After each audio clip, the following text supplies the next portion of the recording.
We're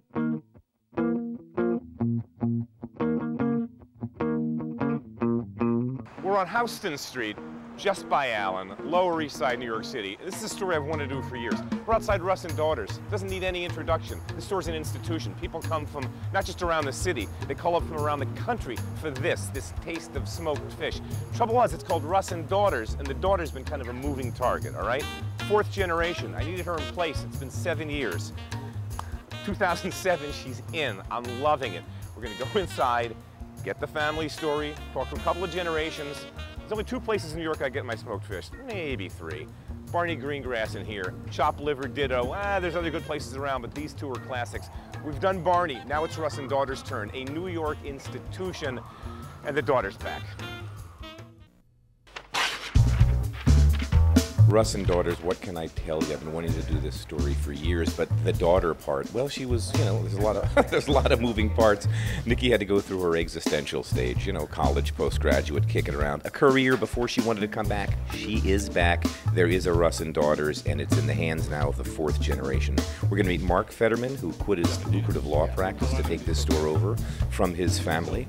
Then Josh Russ, who came in after having a very successful career as an engineer in Silicon Valley. And now finally Niki, Mark's daughter, is in the business, and these kids are loving it. If you're looking for the best herring in the country, some of the best smoked fish, caviar, chopped liver, those appetizing specialties, look no further. And thank goodness Russ Daughters looks like it's here to stay for a while. The kids love it. They own the real estate. The neighborhood's changed for the better yet again. Hi, I'm glad they're here. This is what makes New York such a great eating town. Here's the story. The Russ Daughters, the name comes from Joel Russ, my grandfather, and he had 3 daughters. But he came over as the typical Eastern European immigrant from that area that's now Poland, the Ukraine. And he came with that wave of Jews that came between 1880 and 1920. And at some point in the 20s, there was a quota, so they sort of stopped that. But during that period, it was like 1.5 million Jews that came and settled on the Lower East Side, not with any intention of staying. The Lower East Side was a place to come and leave as soon as you could. And the Russ family, we sort of got stuck here with our business. I was born a block away from here. We're the people that sort of stay and do things pretty much the way they've always been done, but we dance that dance so that we appeal to the more current tastes. You can't sell everybody schmaltz herring, which is a salt-cured barrel herring, and belly locks, which is just a salt-cured salmon. Now you sell them pickled herring and sauced 10 different ways, and we have smoked salmons that are milder from all over the world. And over the years, you know, this store built up a reputation because now we had the 3 daughters who were very pretty, and I guess it was a shtick. It's not like my grandfather was a feminist. At some point he calls it Russ Daughters, not because he's one of the early feminists, because it's good for business. Everybody's and sons or and brothers, right? But all of a sudden he's and daughters. He doesn't have any sons, and they're making the business because you have 3 very pretty young women up to here, up to their shoulders in herring barrels, you know, fishing out herrings from these big wooden, you've seen them, you can't deal with that anymore, the government doesn't allow you, but it was all wooden barrels, brine and herring, and the customers, the fancy ones from uptown, would pass by in their chauffeur-driven limousines and have one of the Russ girls fish out herrings. No self-respecting Jewish woman shopper would ever buy anything off the top. There's never enough. I want the one under, exactly. Not that one. You could have turned the barrel over 50 times that day. They're not going to buy it off the top. So consequently, they were down. We get the favorite for free. We're in such a minority because I think it's only like less than 1% of family businesses ever make it to a 4th generation. And whether it's subtle or very, you know, explicit, there's always some pressure on the younger generation that this is what they're gonna do. And I think that's really difficult. In my case, there wasn't that explicit demand, but I knew that my father thought that he liked to say that I got it, which means that I understood that there was more to Russ Daughters than, you know, selling smoked fish and caviar and things like that. There was this whole other element and richness to this place, and in some ways that it was like being here is almost a social service to people.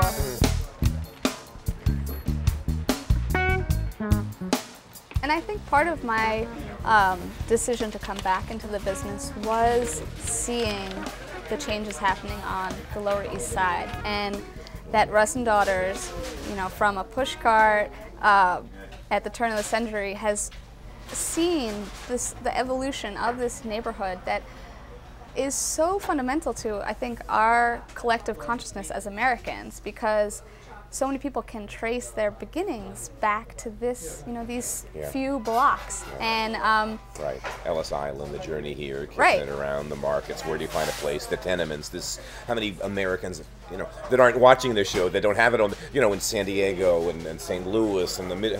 This is it. And people come in and they'll say, my great-grandfather, you know, he had a push cart. He was selling schmatas. You know, he was a tailor, or he was selling glasses, or and to see now how trendy this neighborhood is becoming, I felt like it sort of made me appreciate this lineage, and that Russ Daughters is sort of a vehicle to connect people with not just their history, but the foods and a different way of doing business, of interacting with people.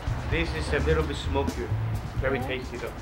This is one of Michael's favorites. Mike, hey, you got your how fork are still? you? Let's talk product. We're going to kick the tires here. This tradition, I mean, this goes back to like way, way, way back when people caught fish, carved meat, brought vegetables up, and winter came in as a refrigeration, so you pickled it, you smoked it, you brined it, you did anything to get you through those 6 cold months. And this is the Nordic country, so they were 6 cold months where a lot of this is coming from Central Eastern Europe. Talk to me about the types of herring and what they are and, you know, the evolution. Okay, so the initial herring here was the schmaltz herring, and we have them whole as well. These are fillets, but they're in just a salt brine. And that is the Eastern European, North Atlantic herring by and large.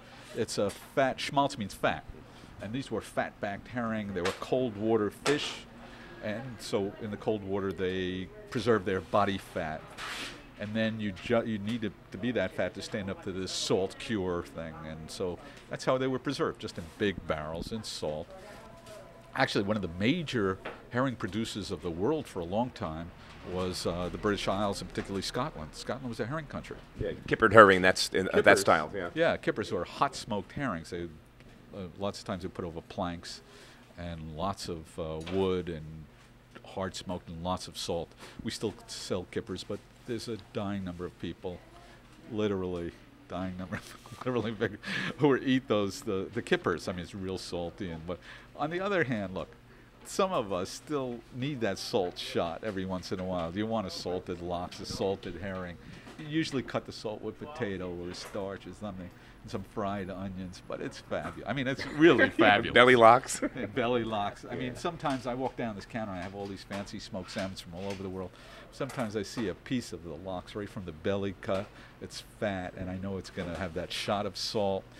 And that actually stands up best to a bagel and cream cheese, because you got that strong salmon taste in it and the salt thing. And I just say, that's what I want, you know. I guess one of the perks here is I can walk down the counter and eat whatever I want, and I do. The salmon, the world of salmon, started with this salmon right here, and that's belly lox. You can see that that's a strip, not a whole side of salmon. And that's all the belly strip. The salmon has 2 sides, a back side and a belly side, right? People brought over this taste of salt, salt-cured herring, salt-cured fish. The poor Jews of the shtetl in Eastern Europe and the Pale of the Settlement weren't eating salmon, I'm sure. But salmon turns out, was very plentiful here, both from the East Coast and the West Coast, the Atlantic and Pacific. And so salmon, we were actually exporting salmon to Europe. Salmon, specifically salmon from the Pacific, Alaskan salmon, would come down and go by rail car across the country in these big wooden casks called tierces. You have like 900-pound casks in heavy salt. So some of it would stay here. The Jews were sort of adventurous with food. They had that taste of salt thing, so it became an item. Taste developed and smoking became a way of having less salt in your salmon or masking some of the salt. You still needed to salt cure the salmon, but now you could salt cure it less. You didn't have to transport it as far. Refrigeration was now, commercial refrigeration, refrigerated transport was more available, so that you could mild cure this thing, not in heavy salt, and then take it and rinse it off, and then add a little more salt, maybe a little sugar, brown sugar in some of these brines, and smoke it. The brine, there's two ways of salt curing the fish. One is a wet cure, where you're dumping it in a solution of salt water and maybe sugar, and the other is the dry cure, which is more of a Scandinavian, Scottish style, where you're rubbing the salt into the... Packing it. Right, Yep. You're rubbing it in. And then, but all of these salmons are basically smoked the same way, and that is called cold smoke. This is something that's sort of disappearing. This hands-on aspect of our business. This is a business all about hands. When we're picking out salmon, we're feeling them and we're tasting them, and we're bringing them in we're holding them and we're packing them in and we're holding them in and we're slicing it by hand. And when you see the knife go through that salmon, it's sort of a work of art. It's going to make that salmon taste totally different than when you're opening a plasticized package of something.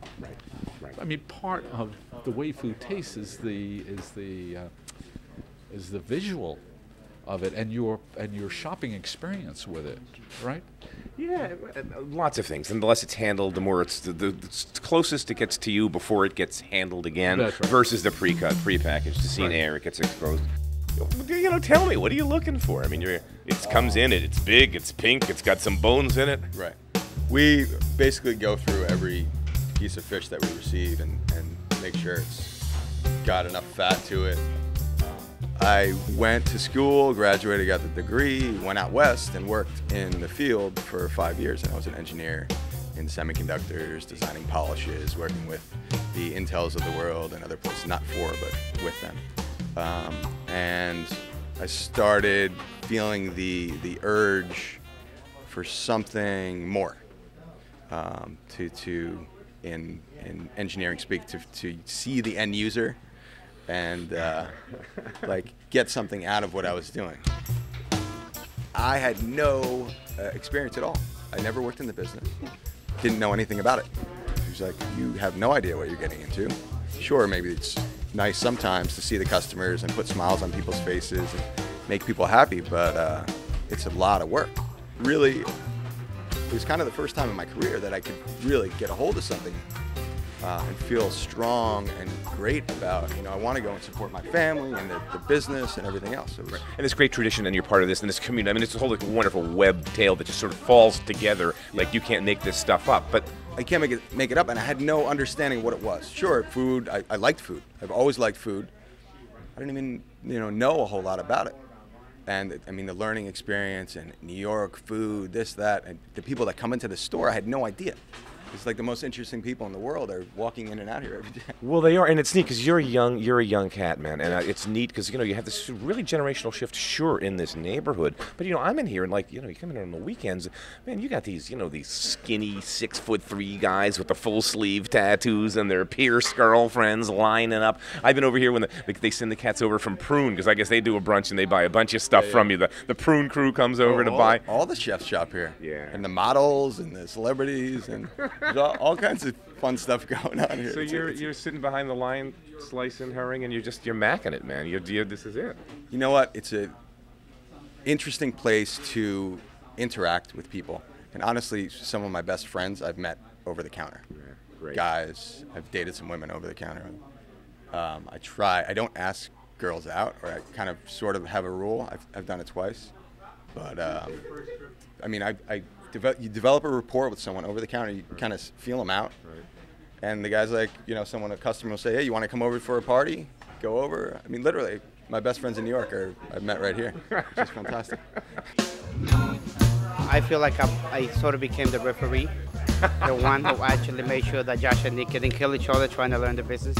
Also, there's a lot of history. There's a lot of, as Mark was saying before, that managing a business like this is hands-on. It's developing the knowledge. You cannot just grab a piece of fish and start cutting and, all of a sudden you're an expert. So there was a transition that Josh and Niki, which I give them a lot of credit because they have, I think it took me about 10 years to learn what they actually pick up in 2 years. So not to mention Niki had an advantage because, you know, she was born here and she had pretty much grew up here. But Josh, primarily, who come from such a, you know, different kind of a background, engineering, and so for him was more of a challenge. But I think the fact that, as Niki said before, that they saw the passion, they also know what this business means to a lot of people who used to live here and now live someplace else and come back with the kids and they, you know, and they relatives and so forth. I've been privileged to somehow share with them what Mark and I, for the last 27 years, I think, developed together. So it was like a almost father and son relationship. I think he mentioned it to Mo that I am like the illegitimate son, and there is a bond that we have as friends. I mean, he's like one of my best friends. He also saw me grow up. I started here when I was 17 years old. Supposedly 17. Supposedly 17. I'm actually either 17 or 18. But I'm 46 now, so I think that's become 27 years old, something like that. So you do the math. But it's been a long time, but it's been a very joyous and rewarding experience. Thanks for doing a demo. These shows normally end where I'm somewhere and we fade to black and we end up back in my kitchen or the Viking showroom and I'm like, all right, and I start doing, and I said, what am I going to do? You know, I got a bialy, I got some chopped liver, hey, and then you bite. You know, this is not the thing. But you were so kind to do this for us. Niki, you're going to do, well, tell us what you're going to do. I'm going to show you how to pickle a herring. And usually we do this in huge quantities. Right. The herring barrels, you know, there are 1,000 in a barrel. So this is a real downsized version. But it's, you know, it's one of these age-old processes that are really just so fundamental to human diet. So you can do it with herring, pickles, you know, everything. Yeah, it's been a cucumbers. Right, this was the whole pre-refrigeration, how the tribe got through the winter with what was left after the summer and fall. Right. You know, pickling, smoking, salting, curing, burying, from kimchi to sauerkraut to all this stuff, Right. the roots. And I think that's why this kind of food has such a lasting quality and elicits such a strong response in people, because it's almost as if it were in our DNA. And these foods go back that far, and there's maybe almost like a primordial response that you get when you have these. You said earlier, like you had a little piece of herring. It's a pick-me-up. Yeah. I mean, wow. There's something. I know, Take you a probably note, all don't you hear doctors. that every day. No, but actually, you know, herring, the health benefits of fishes with, you know, omega-3 fatty acids is now really coming to light. And scientists have discovered that one of the essential fatty acids in this chain, called EPA, is a natural mood enhancer. Is this the that Yale? crazy? Is this the Yale grad school kid talking to me over here? Now you on, back to herring. Back I have to get, you back know, to schmaltz for me. I have to geek out a little, you know. So tell us. So this herring comes and it's coming in from where? So I have to understand the base. This is a herring that's. Basically, there are several steps to pickling a herring, and these are salt herrings that have already been sitting in a salt brine for about 6 months. Gotcha. We have 4 cups of water, a cup of 100-grain white vinegar, 4 tablespoons of kosher salt, and a cup of sugar. And then we have our pickling spices. We have dill seed, coriander seed, mustard seed, allspice berries. Dill, mustard, coriander, allspice, bay. Chili peppers. Okay. And it's just all gonna go into the water. And you just want to get all, it's amazing how much sugar you actually need for pickling. You know, people usually think of vinegar as the primary agent, but sugar, salt, and so this really, you actually want to let this dissolve a little better. I don't know if we have time for that. So the sugar components for flavor at this point primarily. So you sort of have the sweet sour thing going. Salt, sweet, sour. And even in the final herring, I mean, it has that. It has both elements, Right, the that dynamic. sweetness and the salt. Into the bath. Now, in the old days, this would be in the big wooden barrels. This is sort of how this would. Exactly. Right. And this is how my great grandfather started out. You know, off of his pushcart. It was before smoking, so he was selling everything had to be either salted or pickled. We can just So take, the onions you're selling that you have those loose, that they're pickled onions, which is Yeah. this. Okay, gotcha, gotcha. Some people get the herring just as an excuse to have the onions. They're so good. Not so great for your breath, but So we're just gonna add this and submerge it. So we can just, I'm just gonna take liberties doing this. And then we'll visualize this would be in a big barrel, and they're going to be like this as you turn them over. Yeah, as you use we them. do the onions separate and the herring separate. But Nowadays, with someone, right. Yeah, doing it at home, you could just leave it like this, put some saran over it. Now we're going to do a herring tasting. Let's It's do the it. last thing we're going to do. Okay. We should start with the Holland, because that's the most delicate. mild. Yeah. You can kind of see this real minimal, you can almost see that light through it here, just barely cured. I say to customers who come in and I'm talking to them about herring and they seem sort of skeptical, and I'll say, well, I'll ask them, do you like sashimi? And they'll say, of course, I love sashimi, I love sushi. And I'll say, well, then this herring is just gonna drive you wild. Herring, mackerel, real similar. Fatty fish, Right. same size, darting around, swimming these big schools. And, mackerel's commonly sashimi ingredients. This is a curried herring. Oh. Somehow that does work. Surprisingly. But it's curry, it's on the sweet side. Really kind of denudes the fish, a bit of its fishiness.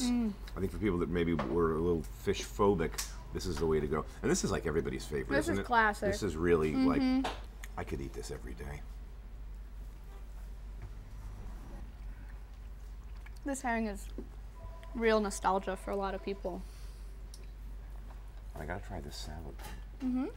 So you make this here, and it's just Yeah. cooked beets. You saw those Yeah, the the beets, beets that were cooking in boiling. the kitchen.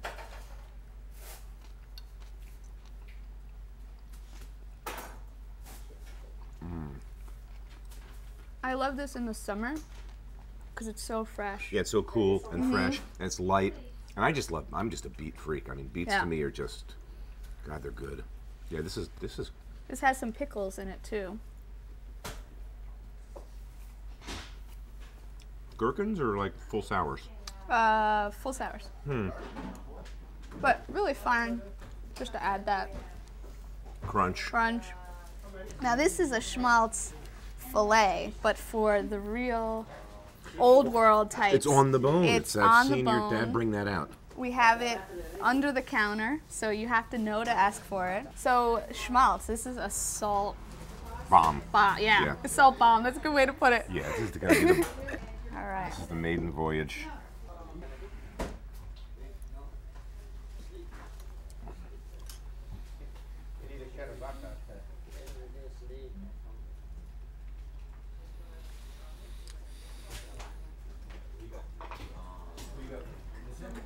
Speechless? No, it goes on and on. Yeah. It's interesting. We talk about wine having long finishes and certain foods having layers. There's the fat, and then there's the salt, and then as that salt kind of rinses down and your saliva Yeah, it kicks keeps in. going. There's this, because you're really salivating when you're eating this, because it's so bloody salty. But this, can I have one more piece? Oh, you can have the whole. This is really interesting. I'm actually really enjoying this today. I don't You're in a retro mood. Good, now we both have really Yeah. fishy breath. I'm which glad no one's I'm not gonna- the only yes. Okay. All right. Well, from one person with purring breath to another. This is great. We're almost You Miss Coca. understand my world. This now. is it. Thanks Yeah. so much for having us in, and Mike, it thanks was great. for being here. And I told your dad, I'm so happy. This is like one New York story where they're not going anywhere. You're going to be Yeah. around for generations of For us keeping food the lovers. tradition going Thanks. strong. Thanks. Be well, and you. it was a pleasure to have had this ability to do the show. And thanks for coming back. Thank you. Hey, see you next week, folks. Be well and eat more herring. Live longer. You eat herring. There you have it from us. Thanks again.